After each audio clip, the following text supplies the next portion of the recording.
গাজায় তীব্র শীতে বাড়ছে শিশু মৃত্যু। ইসরায়েলের হামলা চলছেই। ফিলিস্তিনের গাজা উপত্যকায় তীব্র ঠান্ডা আবহাওয়ার কারণে আরও এক শিশুর মৃত্যু হয়েছে। এই নিয়ে এক সপ্তাহে শীতে 6 শিশুর মৃত্যু হলো। হাসপাতাল সূত্রগুলো এমনটি জানিয়েছে। আর ইসরায়েল উপত্যকা জুড়ে টানা হামলা অব্যাহত রেখেছে।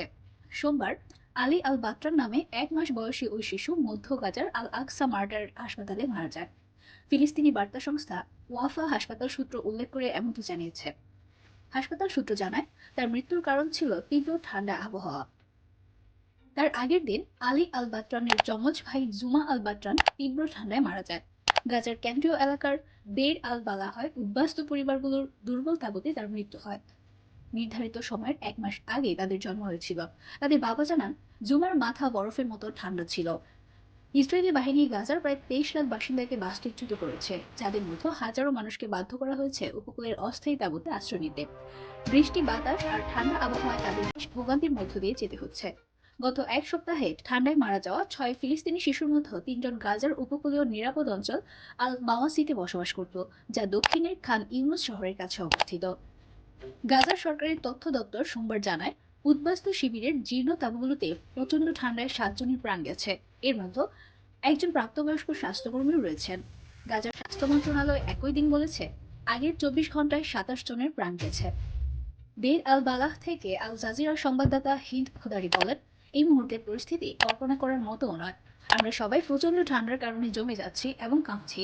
বিশেষ করে যারা আল মাওয়াসিতে সমুদ্র তীরের খুব কাছাকাছি অবস্থান করছেন, তারা ঠান্ডার কারণে ভীষণ ভোগান্তিতে আছেন। তিনি বলেন, আমরা এমন ফিলিস্তিনিদের কথা বলছি যারা 14 মাসেরও বেশি সময় ধরে বাস্তুচ্যুত। তারা এখনো একই পুরনো তাঁবুতে বসবাস করছেন। তাদের তাঁবুতে কোনো ট্রিপল নেই। এমনকি তাঁবু ঢাকার জন্য প্রয়োজনীয় নাইলন সরঞ্জাম কেনাও তাদের জন্য খুব ব্যয়বহুল। শীতের কাপড় ও কম্বল জোগাড় করা তাদের পক্ষে কঠিন হয়ে পড়েছে। এদিকে ইসরায়েল গাজা সিটিতে আল ওয়াফা আল আহলি নামের 2 হাসপাতালে হামলা চালিয়েছে। সোমবার আল ওয়াফায় বোমা হামলায় 7 জন নিহত হয়েছেন। গুরুতর আহত হন কয়েকজন। ফিলিস্তিন সিভিল ডিফেন্স এমনটি জানায়। ইসরায়েলি বাহিনী শুক্রবার গাজার উত্তরাঞ্চলের বেইত লাহিয়ায় কামাল আদওয়ান হাসপাতাল থেকে শতাধিক ফিলিস্তিনিকে আটক করেছে, যার মধ্যে ডজন খানেক চিকিৎসাকর্মী রয়েছেন। আটকদের মধ্যে হাসপাতালটির পরিচালক হুসাম আবু সাফিয়াও ছিলেন। সামরিক বাহিনী হুসাম আবু সাফিয়ার অবস্থান সম্পর্কে কোনো তথ্য প্রকাশ করেনি, তবে সিএনএন এর সোমবারের প্রতিবেদনে জানানো হয়, তাকে দক্ষিণ ইসরায়েলে নেগেভ মরুভূমিতে অবস্থিত সাদ তেইমাস সামরিক ঘাঁটিতে আটক রাখা হয়েছে।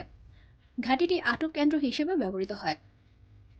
2023 সালের অক্টোবরে গাজায় ইসরায়েলের যুদ্ধ শুরু হওয়ার পর থেকেই বিদ্যুৎ বা বিশুদ্ধ পানি, খাবার, চিকিৎসা সামগ্রীর তীব্র অভাব দেখা দেয়।